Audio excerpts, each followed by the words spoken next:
fala, ele era chamado publicano. Publicano, ele era um coletor de impostos.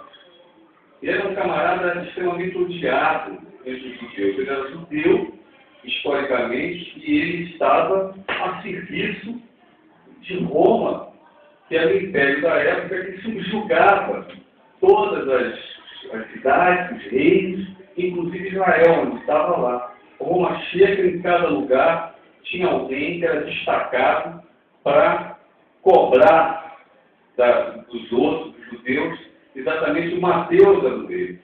Um publicano, um cobrador, estava ali a serviço dos inimigos. Então imagina como esse sujeito não era. Como ele não era odiado. É só você imaginar e colocar aqui na prática, né?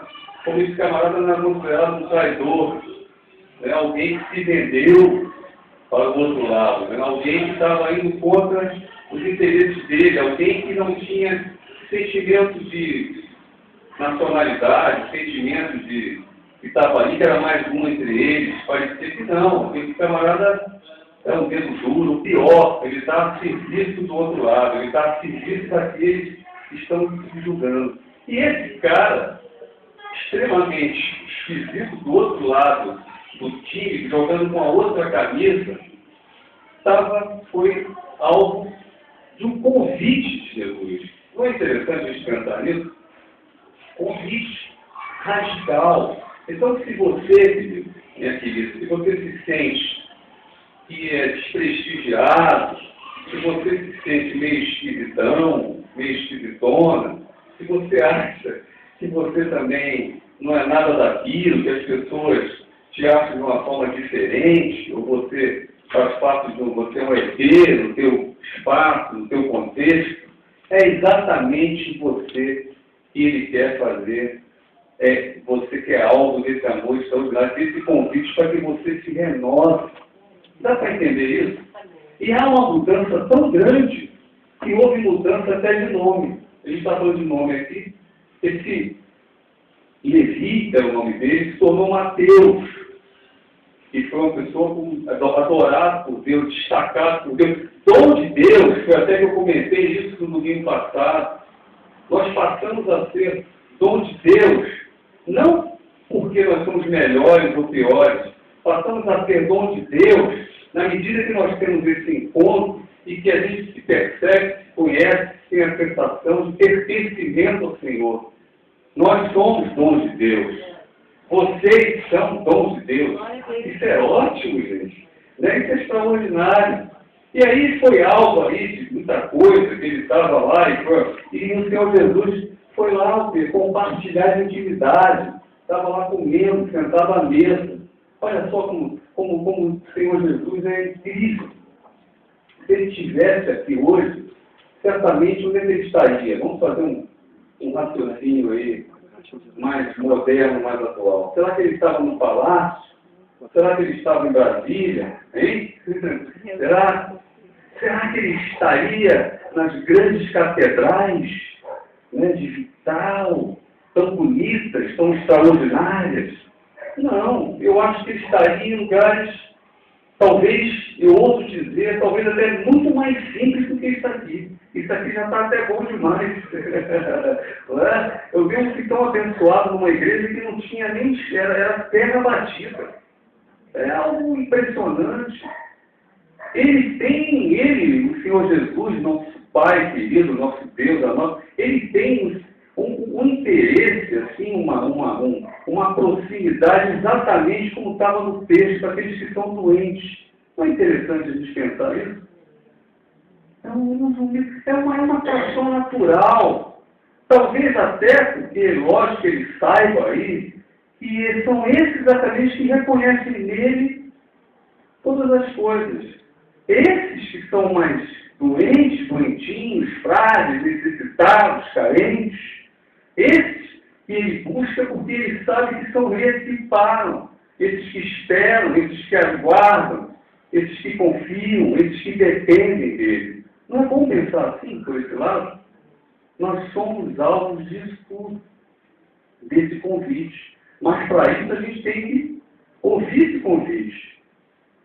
Para essa transformação radical, para esse segue, o slide 2 está escrito segue isso? O que está lá? Segue. Vamos lá? Achou? Esse segue, queridos, significa o seguinte, peguei alguns pontos aqui. Esse segue do Senhor Jesus, o convite independe de quem somos. E isso é muito bom.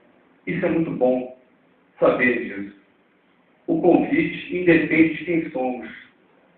Porque cada um aqui tem uma história diferente, cada um aqui tem uma fragilidade, cada um aqui tem um ponto, né, de problemático. Eu também tenho meu, filhos meus, e a gente vai melhorando.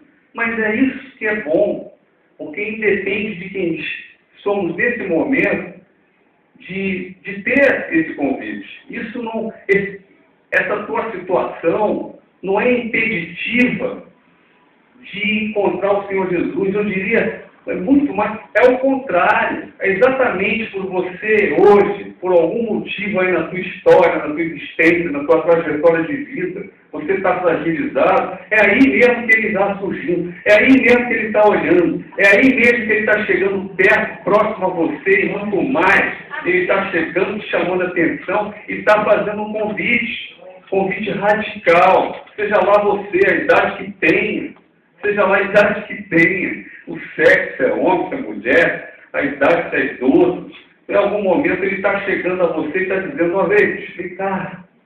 Quando ele faz isso, é porque ele naturalmente, ele sabe de todas as coisas. E ele sempre, com esse amor, com esse olhar generoso, ele espera, ardentemente, muito mais que a gente pode, que a gente acha, que o ser humano acha que a gente pode oferecer. Isso é que é maravilhoso, não é? Ele vê o que melhor a gente pode fazer. Oh, meu Deus, isso é lindo. Mateus era publicano, coletor de impostos, desprezado, odiado pelos judeus, colaborava com os inimigos, com os romanos. Ele foi alvo desse convite. Será que você é tão ruim assim? E se for, vai ser mais ainda alvo desse convite. Significa dizer que após o encontro, somos de fato transformados, a mudança de caráter, quando nós temos esse encontro com o Senhor. Esse segue, somos transformados. Temos que ter atitude em deixar para trás os valores e aquilo que nos aprisiona. Mateus levantou e o seguiu, diz o texto. Mateus levantou e o seguiu. Largou tudo, largou aquela mesa esquisita, aquela coletoria, né, aqueles dinheiros, devia estar colhendo dinheiro ali, devia ter um controle meio louco, né, de quem pagou, quem não pagou, e os caras lá. Ele largou aquele troço todo. Largou, deixou para trás aquilo ali. Aquilo era importante para ele. O que é importante para você, meu irmão? O que está pegando aí, o que está incomodando tanto para você poder largar isso e seguir ele? E quando você fizer isso, assim como fez Mateus, você vai passar de uma vida que você tinha, uma outra vida. Você crê nisso? Amém. Aqui no texto, Mateus passou do Império Romano. Mateus não era do Império Romano, não entendeu a história, não era coletor, destacado, a serviço do Império. Ele passou do Império Romano para o Reino dos Céus. É lindo, né? Olha só, mudou o reino do cara. Mudou o reino do cara. Passou do Império Romano para o Reino dos Céus. Ele não recebeu mais a justiça de imperadorzinho, limitado, com falcatruas, né, com interesses políticos, desde aquela época. Não. Ele recebeu a justiça dos reis dos reis.